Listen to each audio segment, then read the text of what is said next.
Meus irmãos e minhas irmãs, bom dia. Vamos abrir nossas Bíblias em Salmos, o Salmo 32. Quero ler contigo uma porção que se encontra nesse salmo, esse salmo tão edificante ao nosso coração. E como já dito pelo nosso pastor, estamos aí no último domingo do ano de 2024. E eu gostaria de compartilhar sobre um tema, a grande felicidade dos salvos. Qual é a grande felicidade daquele que foi salvo por Jesus Cristo? Penso eu que a grande felicidade do salvo é se saber perdoado em Cristo Jesus. É saber que o Senhor o perdoou.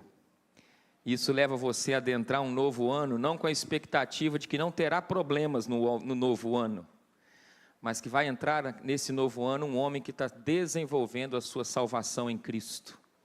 Mente diferente, sendo transformado, inclusive, pelas situações externas que o Senhor permite que cada um de nós atravessemos. E Davi, que escreve, é o autor desse salmo, Salmo 32, diz a Sagrada Escritura em 11 versos assim: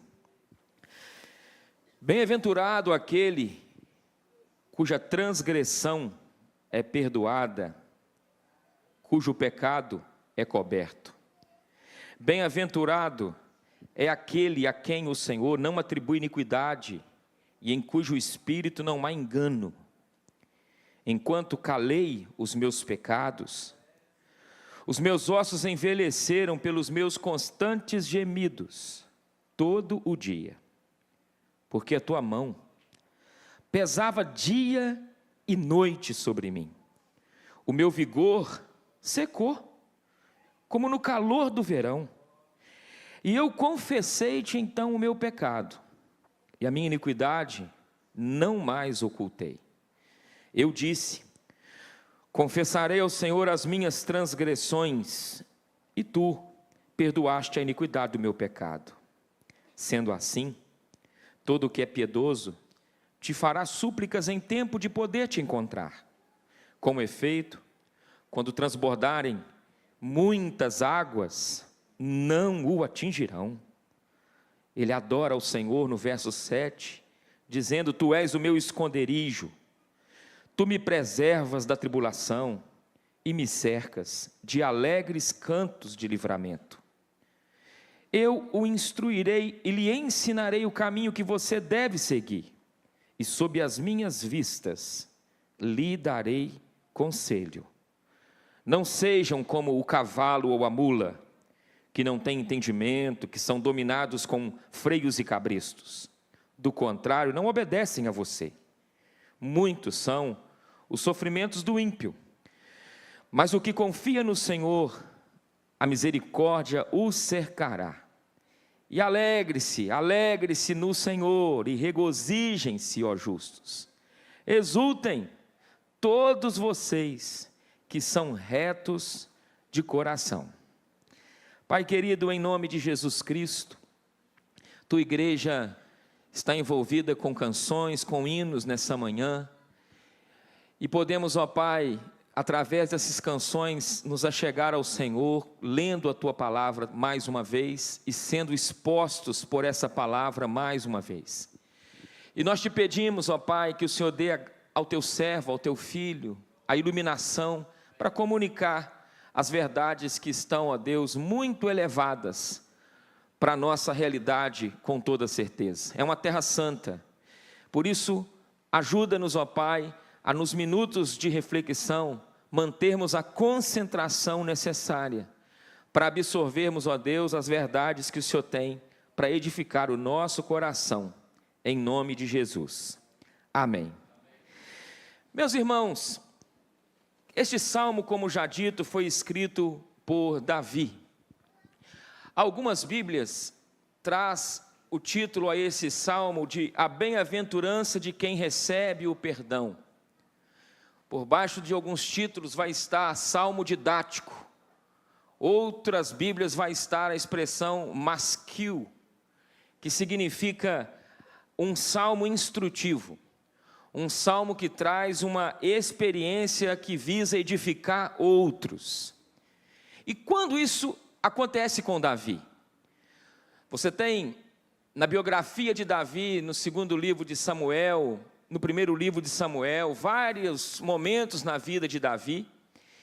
E o momento específico ao qual Davi escreve esse salmo, segundo alguns eruditos bíblicos, é quando Davi foi confrontado por Natã, diante de um processo ao qual envolveu o pecado de adultério, o assassinato e a dissimulação, para com o contexto ali que envolvia Urias, Batseba, e o contexto ao qual do próprio coração de Davi. E isso gerava na vida de Davi, naquele ato, e durante o processo, segundo alguns eruditos, por aproximadamente 1 ano, a escrita de 2 salmos. O Salmo 51, escrito primeiramente do que o Salmo 32, porque primeiro Davi escreve o 51, e retrata agora a experiência de alguém que vê no perdão de Deus verdadeira felicidade. E por que ler esse salmo então às portas de um novo ano, no último domingo de um ano que já foi dito aqui, repleto de desafios para nós? Penso eu que o Senhor deseja do meu coração, da minha casa, da sua vida, o Senhor deseja de nós, que nós sejamos cristãos mais saudáveis. E entendo que não há saúde espiritual quando nós não desfrutamos do perdão em Cristo Jesus. E olhando o texto, observe na sua Bíblia, versículo 1, é dito que Davi diz assim: bem-aventurado, a expressão que ele usa é feliz. Feliz aquele que a transgressão é perdoada, o pecado é coberto. Feliz aquele a quem o Senhor não atribui iniquidade e em cujo espírito não há engano. Então Davi conecta a felicidade, a bem-aventurança, a um contexto que, se você observar no verso 1 e 2, ele observa a expressão pecado, dizendo que o pecado é transgressão, o pecado ele é iniquidade, o pecado é engano. Ele usa esses termos.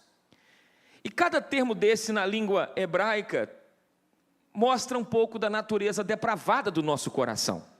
Por exemplo, quando você observa a expressão bem-aventurado aquele que a transgressão é perdoada, Davi utiliza o termo pessar, que significa rebelião, aquele que trai um soberano.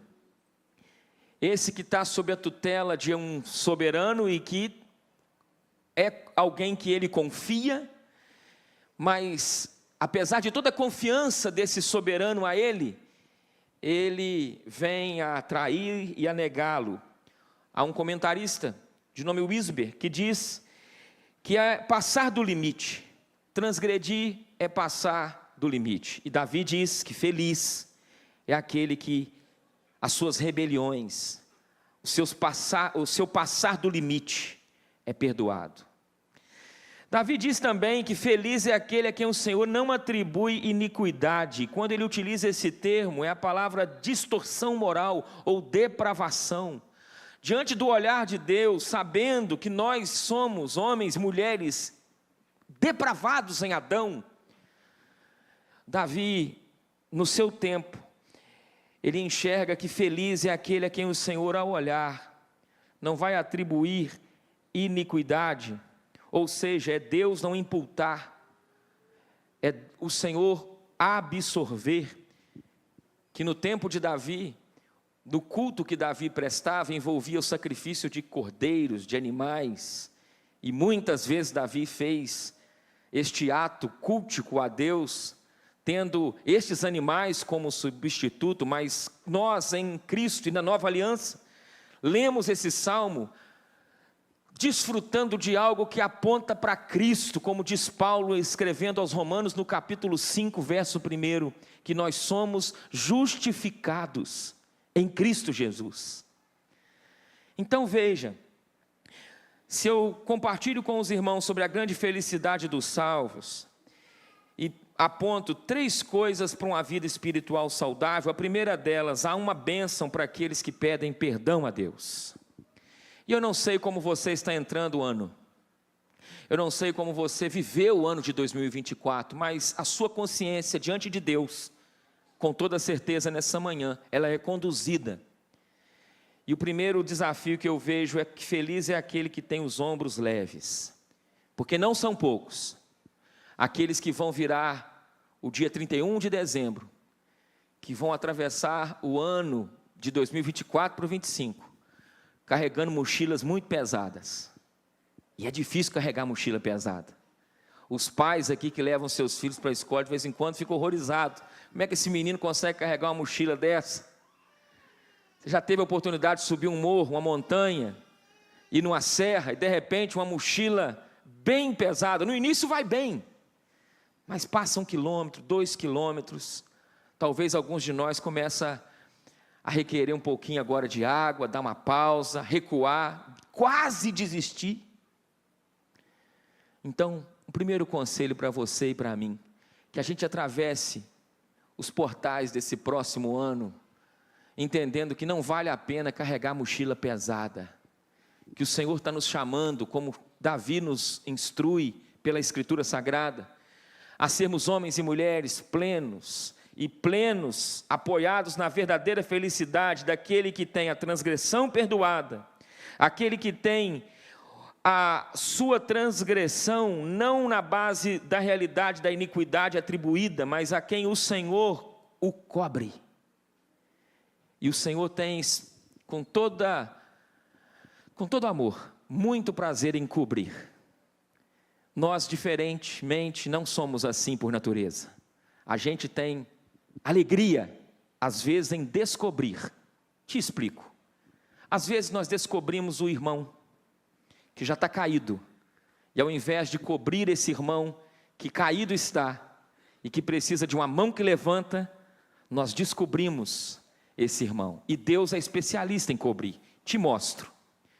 No livro de Gênesis, no capítulo 6, você vê Noé, e a Escritura diz que há ali na biografia dada pelo texto mosaico, relatando a vida de Noé, Noé vive num contexto completamente de depravação, e o Senhor vê que a maldade é crescente aos seus olhos, e o Senhor instrui a Noé a construir uma singela arca.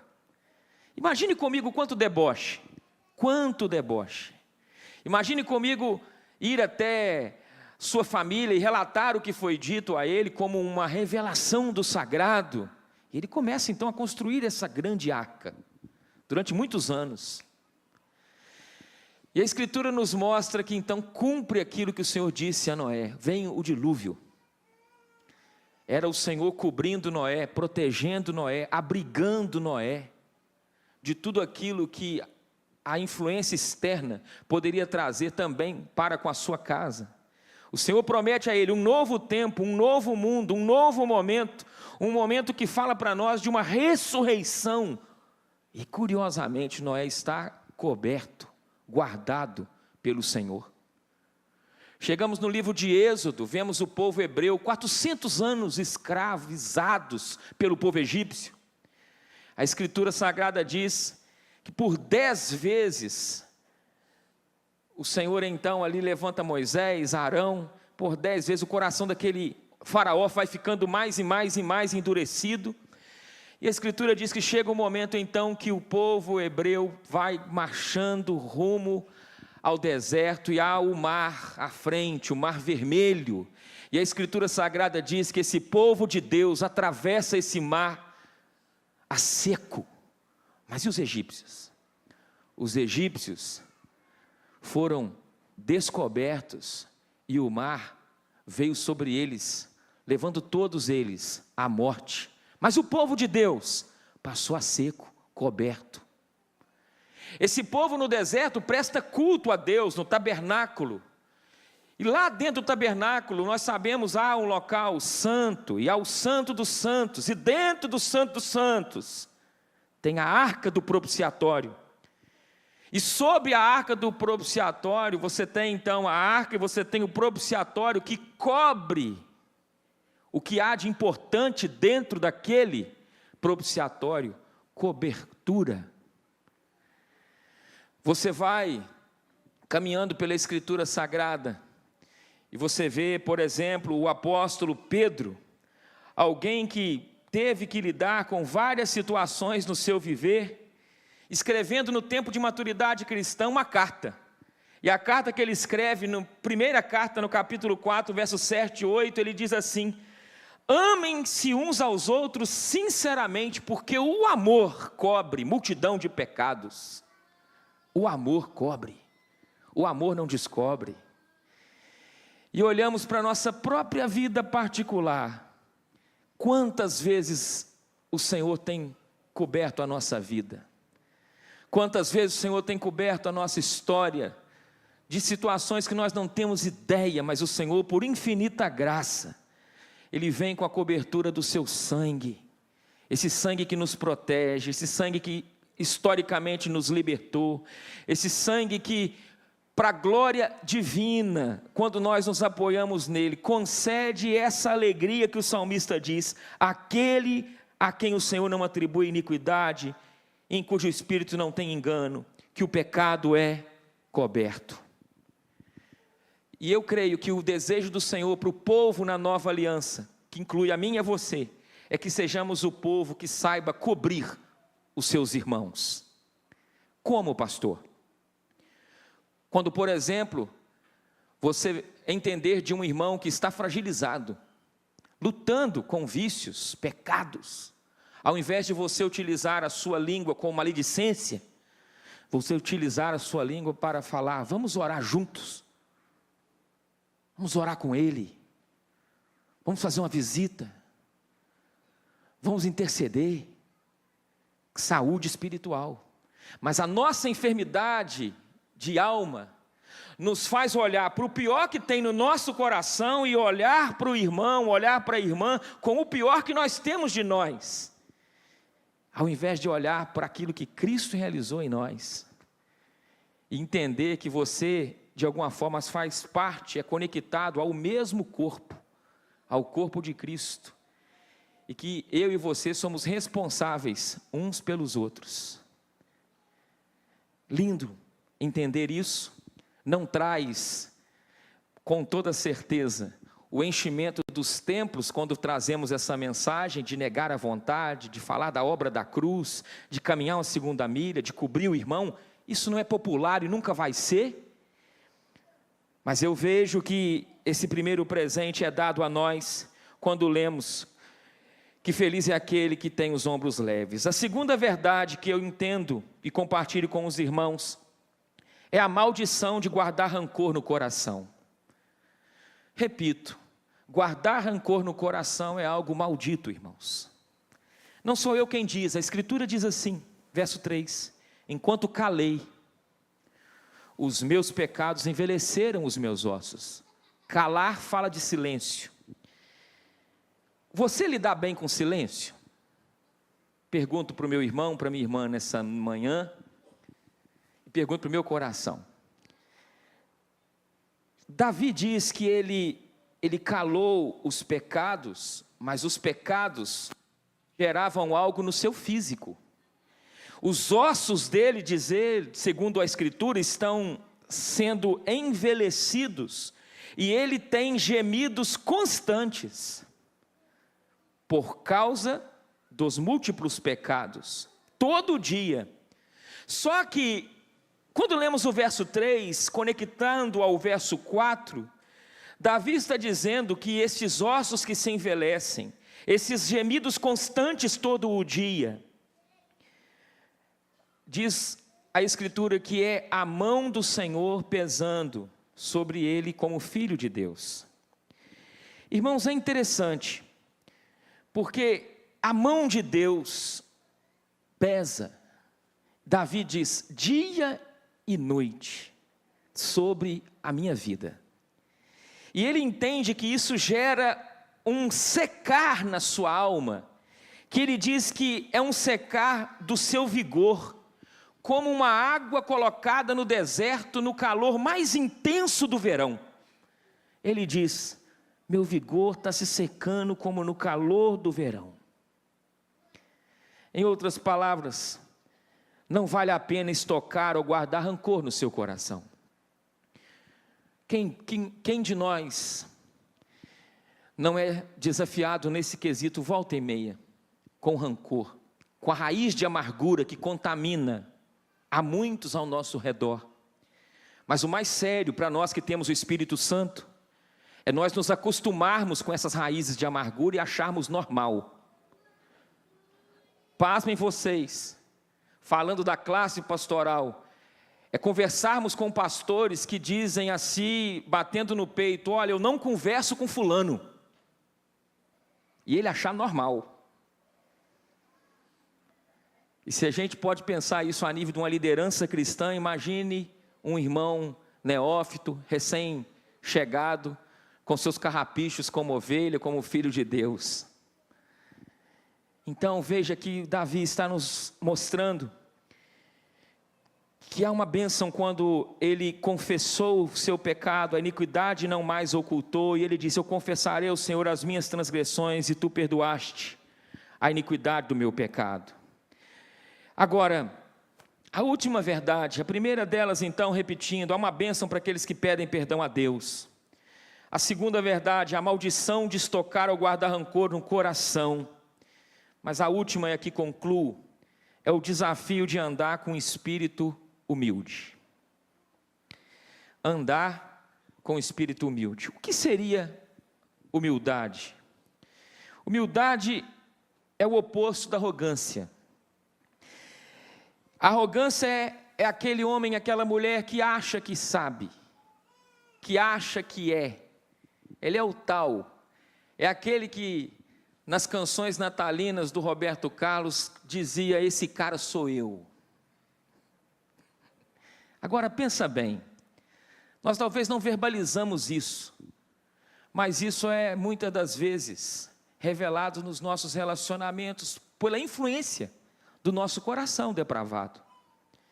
Agora Davi está me ensinando que é um desafio andar com espírito humilde, e humildade, se pudermos resumir numa questão bem prática, é ter o espírito bem ensinável, é um aprendiz, é alguém que está aprendendo em todo o tempo.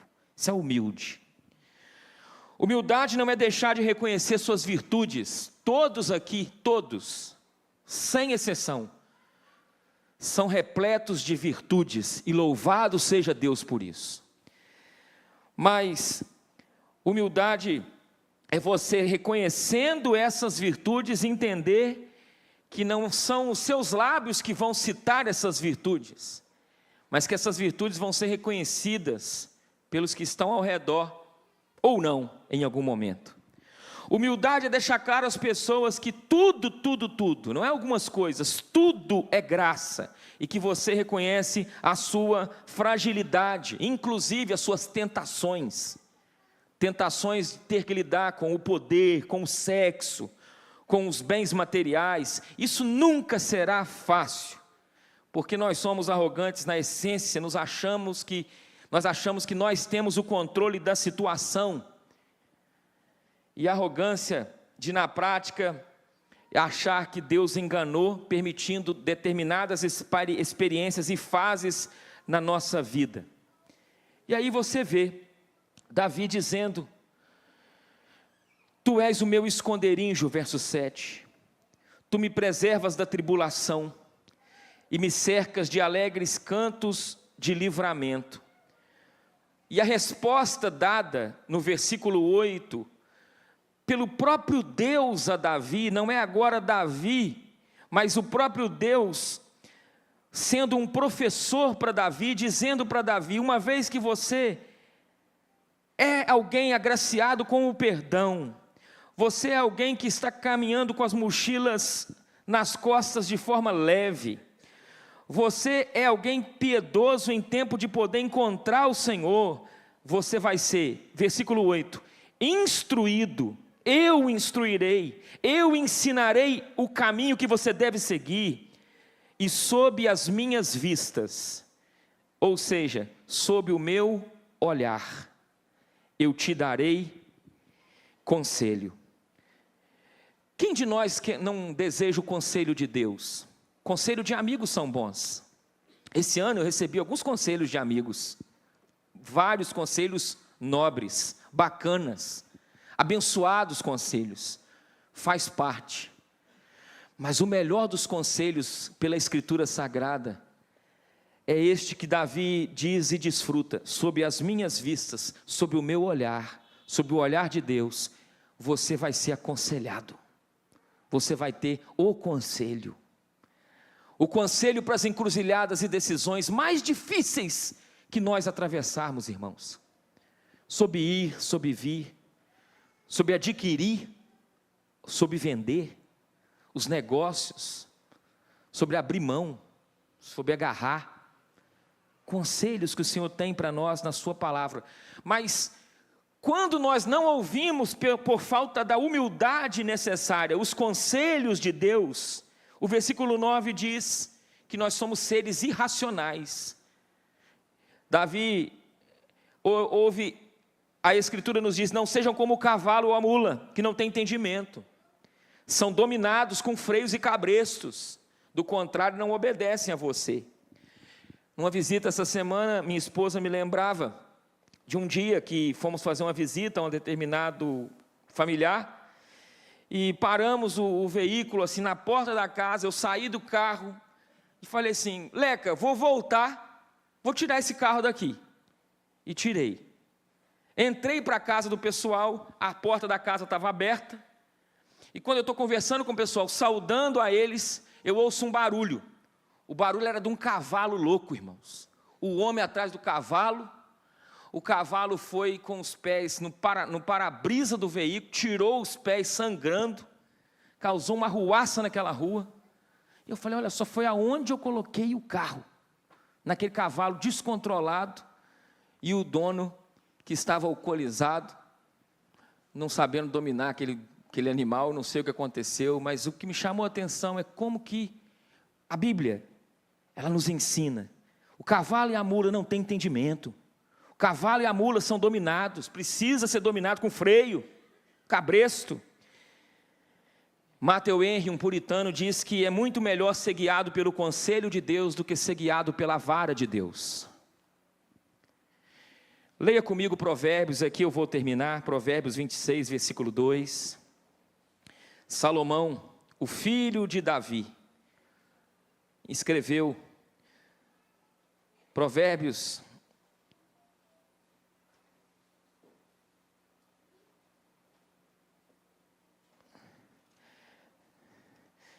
diz a Sagrada Escritura assim, verso 3: o açoite é para o cavalo, o freio é para o jumento, e a vara é para quem?